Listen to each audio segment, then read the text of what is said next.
Habari na karibu katika Sakaboya Health and Wealth Channel. Binafsi naitwa Sakaboya, ni mjasiriamali katika masuala ya kiafya. Maana yake ninawasaidia watu kuimarika na afya zao. Maana yake hata kama mtu anakuwa na changamoto za kiafya, lakini pia hata kwa yule ambaye anakuwa hana changamoto ya kiafya. Lakini pia kitu kingine, mimi ni mhamasishaji katika fursa za kibiashara kupitia network marketing. Sasa katika chaneli hii ya Sakaboya Health and Wealth kuna mambo mengi mbalimbali kadha wa kadha ambayo utajifunza katika chaneli hii. Kitu ambacho utajifunza, cha kwanza kabisa, utazifahamu siri mbalimbali zilizojificha kuhusiana na virutubisho tiba ambavyo ni takriban makampuni mengi sana, lakini pia ni watu wengi ambao wamejitokeza kuwa wanatumia virutubisho tiba, lakini na kwa wanaokuwa wanatengeneza.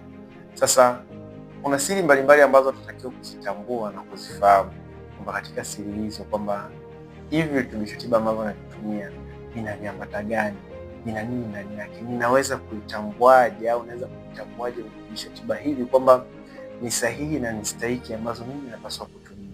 Lakini pia kitu kingine ambacho unapaswa kufahamu katika chaneli hii, utajifunza mbinu mbalimbali za ujasiriamali katika network marketing, kwamba ni kampuni gani ambalo ni sahihi wewe mwenyewe pia unatakiwa kuichagua, lakini pia litakunufaishaje wewe, linakupa manufaa gani wewe na pia katika maisha, kwa sababu makampuni ni mengi, lakini lazima uwe selective, yani uwe makini katika kuchagua kampuni ambalo pia itakupa nafasi nzuri sana kwa kuweza kufanikiwa katika biashara ya kimtandao.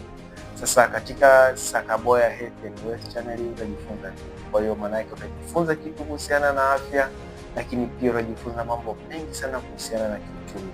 Sasa usichoke kunifuatilia. Kitu ambacho unatakiwa kufanya, subscribe katika channel hii ili uwe mtu wa kwanza kuweza kupata taarifa mbalimbali kuhusiana na kila video ambazo zitakazokuwa zinapostiwa katika channel hii, na uweze kujifunza. Usichoke kujifunza, kwa sababu wanachokuja kusema ni kwamba maarifa yapo katika maandishi. Sasa usichoke kujifunza.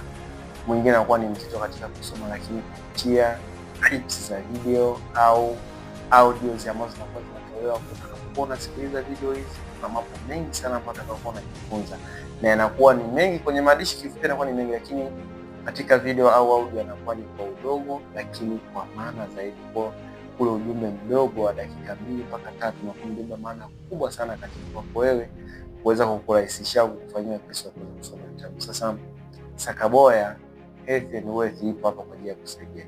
Kwa hiyo usichoke kufuatilia channel hii, usiache kusubscribe, lakini like, comment and share katika channel hii.